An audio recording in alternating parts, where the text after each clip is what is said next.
Graças a Deus. Abra sua Bíblia em João 14. João 14, nós vamos ler dois textos. Nós vamos ler João 14, de 1 a 6 e Atos 9, 11. Mas vamos começar com João 14, de 1 a 6. Top ali demais, hein?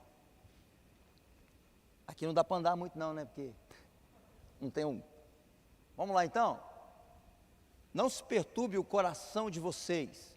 Creio em Deus, creiam também em mim. Na casa de meu pai há muitos aposentos ou muitas moradas. Se não fosse assim, eu teria dito a vocês: vou preparar lugar para vocês. E quando eu for e preparar lugar, voltarei e os levarei para mim, para que vocês estejam onde eu estiver. Vocês conhecem o caminho para onde vou. Disse-lhe Tomé: Senhor, não sabemos para onde vais. Como então podemos saber o caminho? Respondeu Jesus: eu sou o caminho.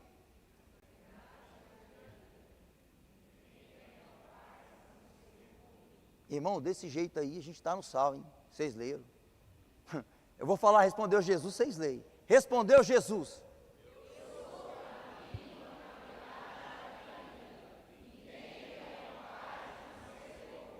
amém. Agora Atos capítulo 1, versos 9. Atos 1, 9. Vamos lá. Tendo dito isto, foi elevado às alturas. Enquanto eles olhavam, e uma nuvem o encobria da vista deles. E eles ficaram com os olhos fixos no céu, enquanto ele subia. De repente surgiram diante deles dois homens vestidos de branco, que lhes disseram: Galileus, por que vocês estão olhando para o céu? Este mesmo Jesus, que dentre vocês foi elevado aos céus, voltará da mesma forma como o viram subir. É aqui. Vocês conhecem a história bíblica. A Bíblia diz que depois que Jesus ressuscita, ele permanece com os discípulos durante 40 dias, e ele sobe aos céus, ele é assunto aos céus. E os discípulos ficam olhando para os céus, enquanto Jesus sobe. E os anjos, aparecem dois anjos, e perguntam: por que vocês estão olhando para o céu? Na realidade, o que os anjos querem dizer com isso? Não é hora de uma perspectiva escatológica, mas missiológica. O que quer dizer isso? Não é hora de vocês ficarem olhando para Jesus, dizendo que você está indo, volta agora, volta logo. Não, agora é uma perspectiva missiológica. Vocês têm que ir pregar o evangelho, até porque Jesus disse o quê? Ficai na cidade, até que do alto sejais revestidos de poder. Então eles seriam revestidos de poder, para que eles pudessem pregar o evangelho, aonde? Jerusalém, Samaria, Judeia e até os confins da terra. Quando nós olhamos para a atitude dos discípulos, a gente tem a mesma perspectiva dos anjos. A gente vê e olha para os discípulos com a mesma perspectiva dos anjos. Como assim? Não é hora de pensar na volta, é hora de dar missão, é hora de evangelizar. Sabe qual é o meu e o seu problema? Sempre olhamos a partir da nossa perspectiva e não da perspectiva de quem olha. E eu te explico. Quem aqui já teve a experiência de levar o filho pela primeira vez na escolinha? Levanta a mão aí. Qual foi a sensação? Horrível, não é? Quem aqui levou o menino no primeiro dia e você não conseguiu deixá-lo, você voltou com ele? Porque quando você chega lá para você deixar o menino na escola, a criança, o menino chora demais. Muitas crianças, eu lembro uma vez, quando eu era criança, e a minha sobrinha foi levada à escola, Irmãos, eu lembro como se fosse hoje. Ela agarrava nas pernas da minha irmã e dizia: você não me deixa, não me deixa. E o menino faz isso, o menino grita, o menino chora. O que a mãe diz? A mãe diz assim: meu filho, fica aí, que a mamãe vai voltar. Na sua perspectiva, na minha perspectiva, quando a gente leva o menino, a nossa perspectiva é qual? O menino tem que ficar ali para estudar. Mas na perspectiva da criança, a gente está o quê? Abandonando. Meu pai está me abandonando. Minha mãe está me abandonando.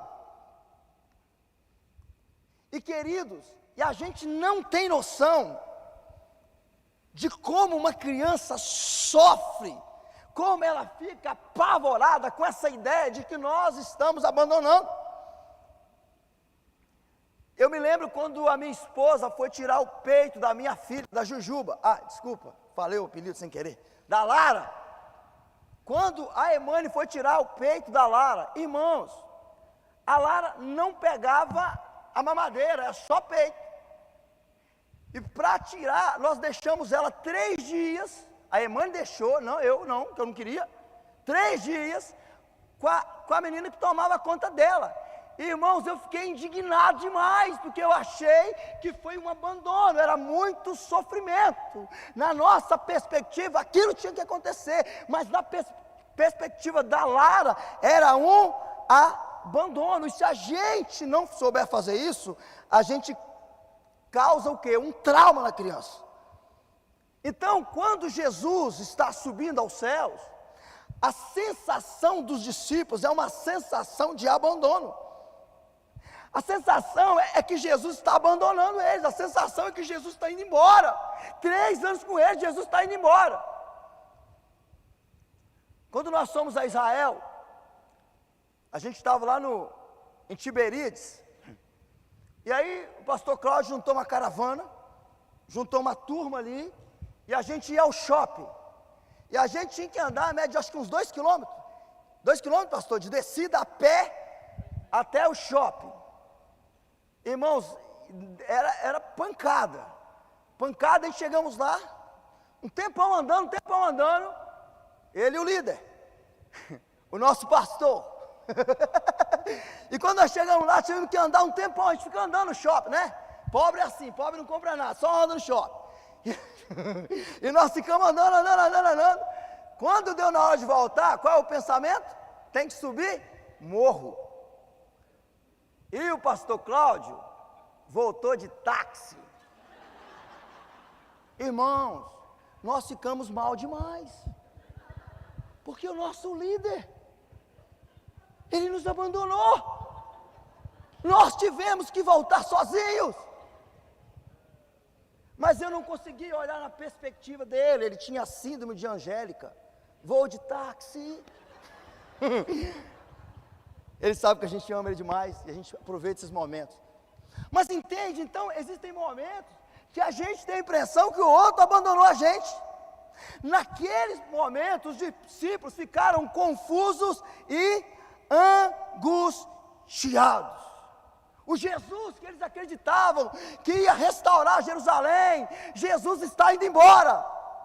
Confusos e angustiados, eles ficam em mal demais, e aquilo assola a alma deles. Esse olhar para o céu, por que vocês estão olhando para os céus? Vocês têm uma missão a cumprir.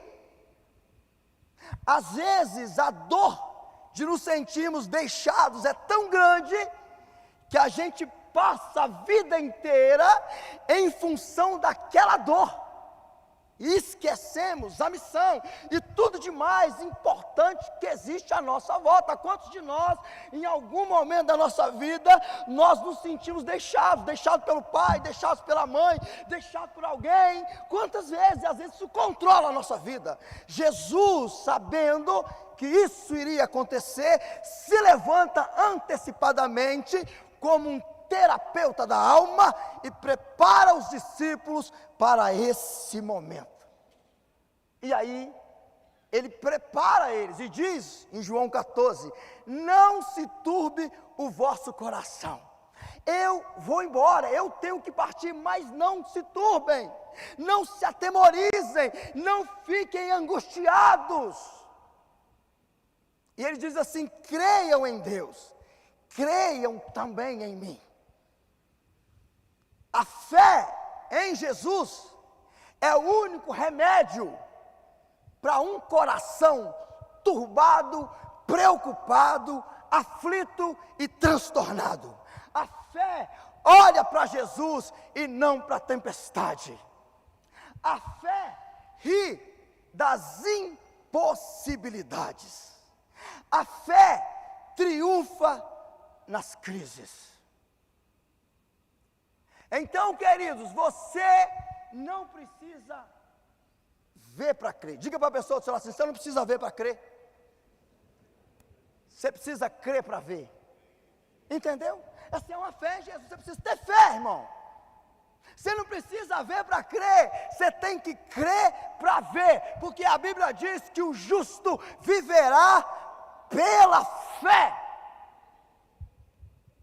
E ele diz assim: na casa do meu pai há muitas moradas. Ele está conversando com os discípulos. Sabe o que ele está dizendo para os discípulos? Eu não estou indo embora.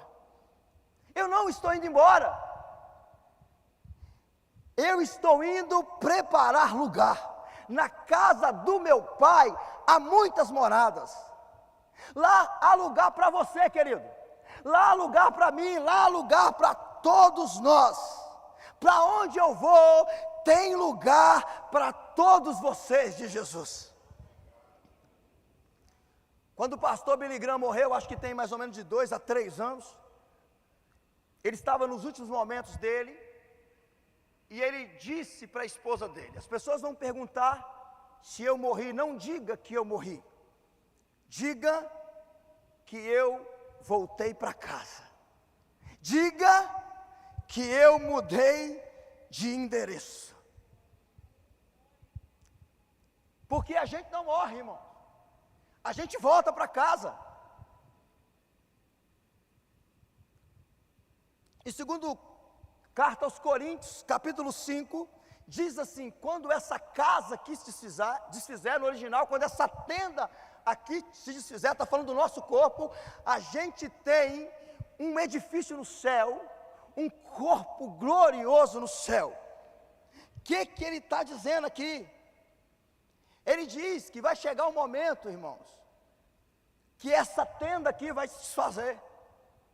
Vai chegar um momento que a gente vai ter que desmontar o acampamento e voltar para casa. Queridos, por melhor que seja um lugar, por mais legal que seja um lugar, por mais que você goste, por mais que seja top, nós somos em Israel, nós somos em Dubai, nos lugares assim top, mas chega uma hora que a gente tem saudade de casa. Chega uma hora que você sabe que você tem que desmontar o acampamento, você tem que voltar para casa. Por isso que a gente tem esse sentimento. Eu me lembro que uma vez eu fui trabalhar no Rio e foi uma experiência muito ruim para mim. Quando eu cheguei no Espírito Santo, eu me ajoelhei, eu beijei o chão de tanta alegria de estar voltando para casa. Por isso que a casa do Pai não é o meu destino, é a minha motivação. Não é simplesmente a minha motivação, é a minha origem. Eu sou de lá, e é para lá que eu tenho que voltar. O céu é a casa do Pai. A casa do Pai é o lugar onde eu estou indo de Jesus, onde o meu Pai habita. O céu é a casa do Pai. Então isso significa que o céu é o meu lar, o céu é o seu lar, porque Deus é o meu e o seu Pai. Ele ensinou: quando orares, dizei Pai nosso. Se Ele é o nosso Pai, o céu é a minha casa, o céu é a sua casa. Diga assim: aqui não é o céu. Diga assim: eu sou um estrangeiro. Querido, você e eu somos estrangeiros. Aqui não é a minha casa, aqui não é a sua casa. Muitos de nós vivemos como se aqui fosse a nossa casa. Eu quero dizer para você que aqui não é a sua casa. Esse mundo que vivemos é como uma ponte que você atravessa. Você não pode construir uma casa numa ponte. Não pode. Ponte é lugar de passagem. Esse lugar é um lugar de passagem. Nós estamos indo para a casa do Pai. Diga assim: eu sou estrangeiro. Quando nós somos Israel, eu me senti verdadeiramente um estrangeiro. Irmãos, que dificuldade para conversar com aquele povo. Chegamos em Dubai, em tantos lugares. Eu me lembro de quando chegamos no voo internacional, a gente já não entendia nada que o povo falava. Aí tinha alguém do nosso lado lá que queria uma água, e a moça falou um negócio lá, e ela falou assim: água. Ela disse, como que ela disse? Disse que não entendia. Aí a pessoa falou assim: guá. Entendeu nada? Quando a gente chegou, acho que a gente estava lá em Dubai. Aí, queridos, ela foi lá, resolveu tomar um café sozinha. Chegou lá, pediu um café, e o rapaz lá da cafeteria levou ela na piscina. Eu não estou querendo piscina, não, eu estou querendo um café. E a mãe chegou no balcão e falou com a menina assim: você fala a minha língua?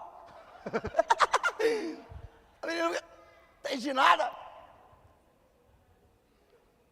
Eu, pastor Valteci, pastor Cláudio, em Dubai fomos pegar um trem, entramos num vagão que não era para entrar. E nós estamos na porta do vagão esperando para entrar. Só tinha eu, ele e o pastor Valteci de homem. E uma mulher querendo falar com nós, nós não estava entendendo nada. De repente está querendo se comunicar conosco. Quando nós entramos no vagão, que nós descobrimos que era um vagão só de mulheres, quase que nós somos escorraçados do lugar. Saímos correndo, porque nós somos estrangeiros. Você é um estrangeiro, você não pode sentir a vontade nesse mundo que você vive. Sabe por quê? Você não é daqui. A gente não fala essa língua aqui, a gente fala a língua do céu. Querido, no céu estaremos em casa, amém? No céu seremos uma só família, uma só igreja.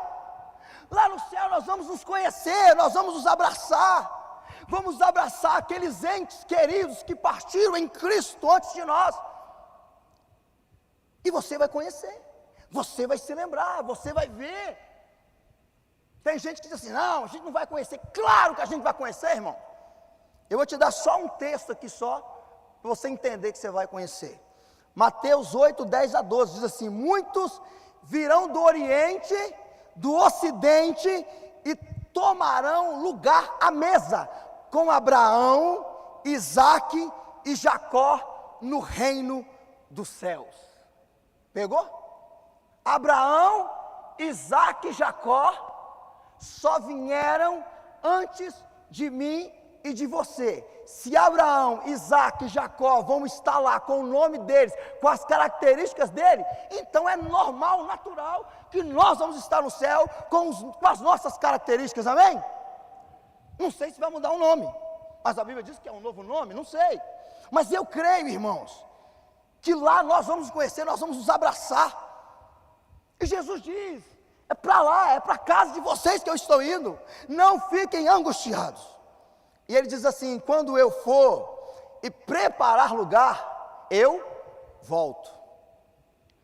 Quando que ele volta? Primeiro aqui, ele volta quando ele ressuscita. E ele volta em Atos capítulo 2, através do Espírito Santo. E eu rogarei ao Pai, e ele vos dará outro Consolador, a fim de que estejam para sempre com vocês. Não vos deixarei órfãos. Olha aqui, não vou deixar vocês sozinhos. Eu voltarei para você. Então ele volta através do Espírito Santo. E eu me lembrei muito dessa palavra de Jesus, quando em 2 Timóteo 4,16, Paulo está preso, Nero prende Paulo, e Paulo está no pior lugar. E Paulo vai sair dali para a morte, ele vai ao julgamento, e ele diz assim: na minha primeira defesa, ninguém apareceu para me apoiar. Ele diz assim: todos me abandonaram. E ele diz assim: mas o Senhor permaneceu do meu lado, e o Senhor me deu forças. Era o Senhor, era o Espírito Santo. É Ele que te dá força, é Ele que te dá coragem, é Ele que te consola. Você só está aqui diante das lutas, dos problemas, porque o Senhor tem estado do seu lado e tem te consolado. Mas quando ele diz no versos 3, e quando eu for e preparar lugar, voltarei e vos receberei para mim mesmo, para que onde eu estou, estejais vós também. Ele está se referindo à sua segunda vinda agora. É a mãe que deixa o menino na escola, vem a primeira vez, deixa o menino na escola e diz assim: mamãe está indo, mas mamãe volta. Papai está indo, mas papai volta para te buscar. Eu gosto muito quando ele diz assim: voltarei para vos levar para mim mesmo. É legal isso, voltarei para vos levar para mim mesmo. Gênesis 5:24 diz assim: Enoque andou com Deus e já não era, porque Deus o tomou para si. Eu vou voltar e vou levá-los para mim mesmo. Irmãos, que consolo! Que consolo saber que o melhor está por vir. O melhor não é nessa terra, o melhor não é aqui, o melhor será quando Ele voltar. Ele vai voltar, nos levar para Ele mesmo, vai enxugar dos nossos olhos toda lágrima, vai nos abraçar, vai nos beijar e vai dizer: eu ansiava, meu filho e minha filha, por esse momento. Quando eu entendo isso, quando você entende isso, a gente tem a mesma atitude do menino que a mãe deixa ele pela primeira vez na escola. A mãe deixa ele e fala assim: meu filho, eu vou voltar, daqui a tantas horas eu vou voltar. O que o menino faz? Olho no relógio. Quando vai chegando a hora, falta 5 minutos, falta 4 minutos, o menino junta a mochila, olho no relógio: mamãe vai voltar, papai vai voltar. E quando o pai chega, quando a mãe chega, a tristeza, o choro se transforma em alegria. Quando ele voltar, todo choro, toda tristeza será transformada em alegria. Quando eu entendo isso, quando você entende isso, você vive com os pés no chão, mas o coração no céu, com os pés no chão, mas os olhos no céu. E depois disso, ele acalma os discípulos com essas palavras. Depois de acalmar, ele vai mostrar o caminho. E diz assim no versos 4: e vós sabeis o caminho para onde eu vou. Verso 5, Tomé diz: Senhor, não sabemos para onde vai, como a gente vai saber o caminho? Na cabeça deles era o Messias que veio para libertar o povo. Não sabemos o caminho, como é que a gente faz para ir para lá?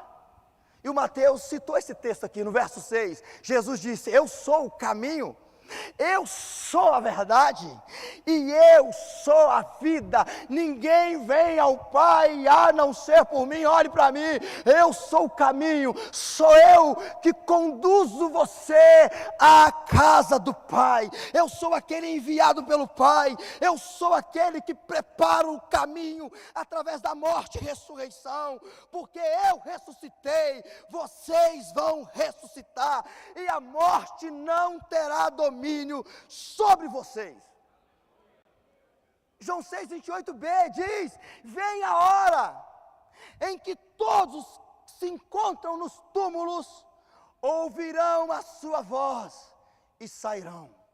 A morte não tem poder sobre mim, a morte não tem poder sobre você, porque o homem de Deus, a mulher de Deus não morre, o homem de Deus e a mulher de Deus muda de endereço, o homem de Deus e a mulher de Deus volta para a casa do Pai. Chegará o tempo que ele vai voltar, e aqueles que morreram em Cristo ressuscitarão. Alguém disse que quando Jesus ressuscitou Lázaro, ele disse assim, lembra o que ele disse? Depois de 4 dias de morto Lázaro, ele chega lá e ele diz o que? Lázaro, sai para fora. É isso que ele fala. Lázaro, sai para fora. Os estudiosos vão dizer, por que ele fez questão de dizer Lázaro, sai para fora? Porque se ele dissesse, sai para fora, todas as pessoas que estavam naqueles túmulos ressuscitariam ao ouvir a voz dele, e não era o momento, não era o tempo. Chegará a hora em que os mortos ouvirão a sua voz e ressuscitarão. Ele está aqui nessa noite. Você pode ouvi-lo e ele pode te ressuscitar fisicamente, espiritualmente, emocionalmente. Ele pode. E para concluir, enquanto o ministério de louvor vem para cá, sabe o que ele está dizendo?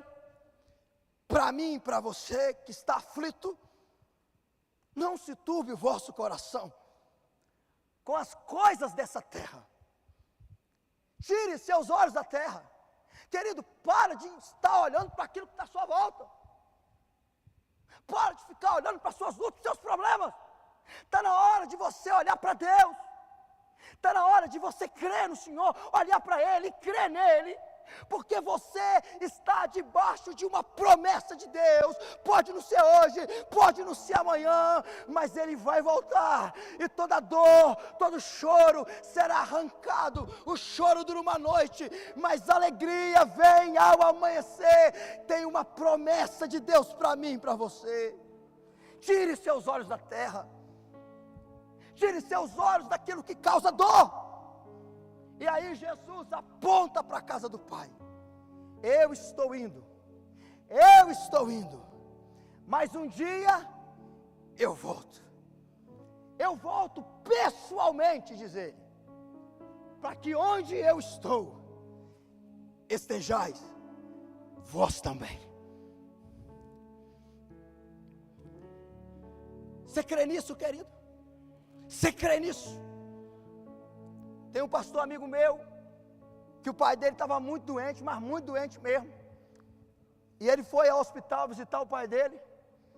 E quando ele chegou lá, o pai dele disse assim: meu filho, quando você vier, traz a tesoura, traz o barbeador e traz a minha melhor roupa. E esse pastor disse assim, ficou muito preocupado, falou assim: pai, você não vai sair daqui. Eu sei, mas faz isso. Ele trouxe, cortou o cabelo dele, fez a barba dele, deu um banho no pai, colocou a melhor roupa dele. E o pai todo alegre, e ele preocupado, porque ele está achando, e o pai pegou a mala dele, a roupa dele, juntou tudo, ele contando para a gente. E ele e o irmão dele preocupados, disse assim: pai, você não vai embora. E ele disse assim: eu não vou voltar para minha casa terrena, mas essa noite, o pai, ele virá para me levar para minha casa eterna. E eu pedi você para me preparar, porque eu não quero me encontrar com o meu pai de qualquer jeito. Que lindo demais! É uma certeza de que vai voltar para a casa do pai. É essa certeza. Se Jesus voltasse hoje, se as trombetas tocassem hoje, você tem certeza que você voltaria para os céus? Você tem certeza? Onde é que estão os meus olhos? Onde é que estão os seus olhos? Aqui ou nos céus?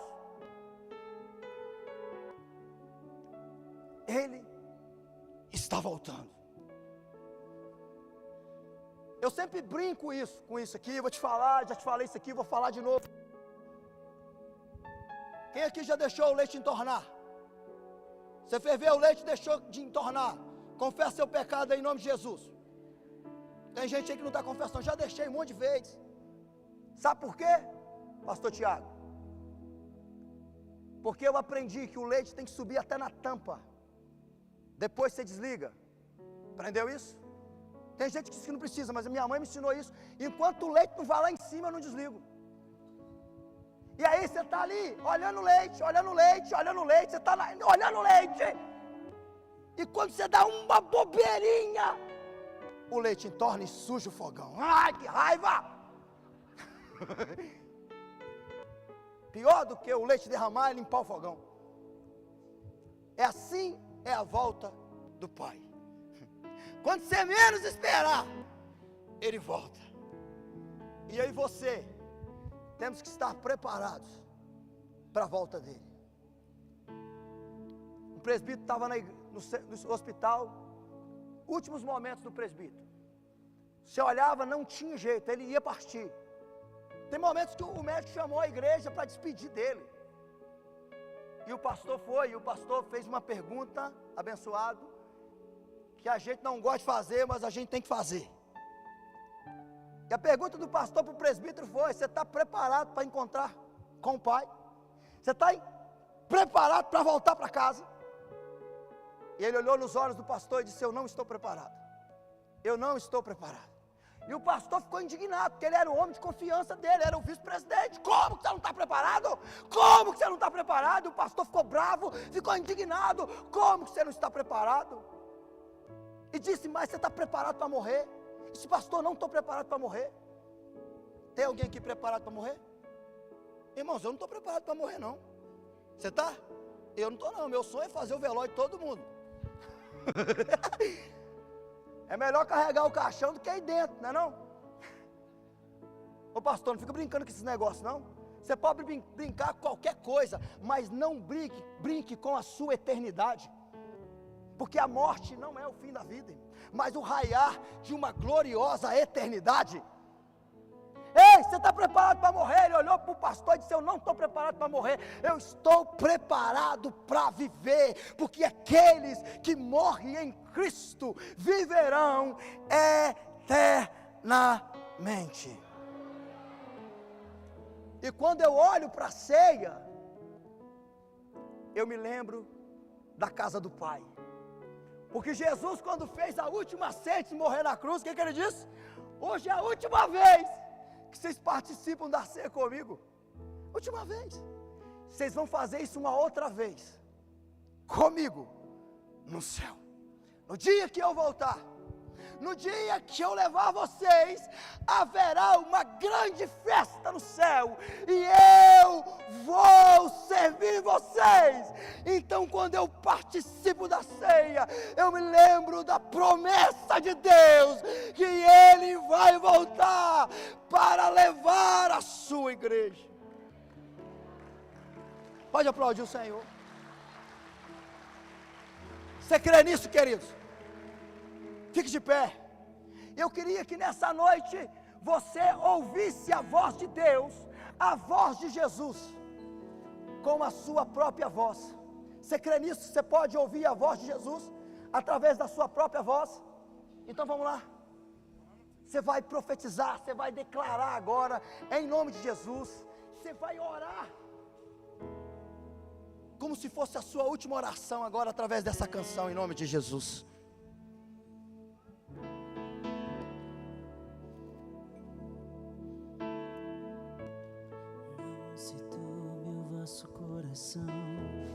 Crede em Deus e também em mim. Você pode dizer isso? Na casa de meu pai, meu Deus, isso é forte demais, irmão. Vai, ouça Deus falando. Se não fosse assim, eu não teria dito: vou preparar-vos um lugar. Eu virei, vos levarei para mim mesmo. Aleluia! Mas conheceis o caminho para onde eu vou. Eu sou o caminho, a verdade, a vida. Ninguém vem ao Pai a não ser por mim. Em verdade eu vos digo, porque eu vou para o Pai. Mas aquele que crê em mim, obras maiores fará. Aleluia! Você pode glorificar a Deus! Oh, aleluia!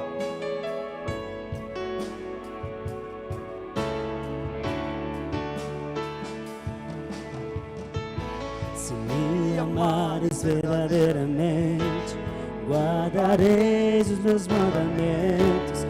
Rogarei ao Pai, Ele vos dará o Consolador,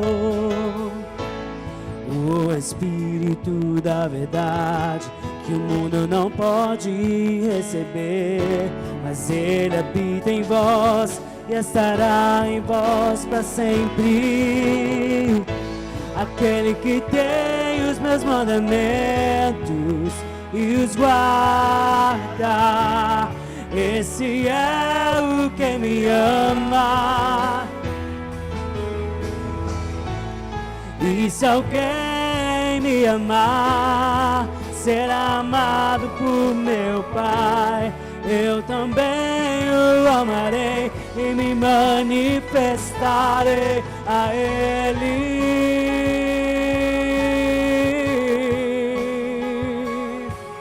A Ele.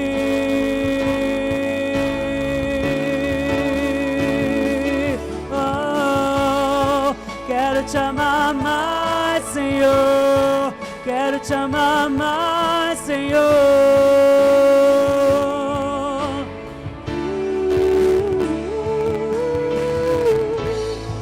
Quero te amar mais, Senhor. Quero te amar mais, Senhor.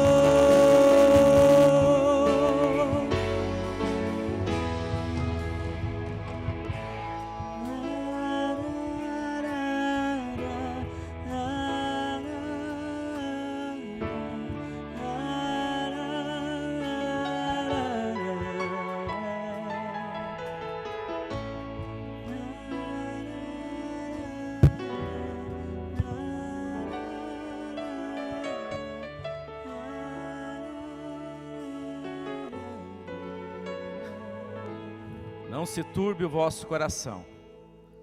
Creia em Deus. Jesus diz: creia também em mim. Na casa de meu Pai há muitas moradas. Paulo ainda diz: consolai uns aos outros com essas palavras. Não sei como você está aqui hoje, mas isso é refrigério do céu.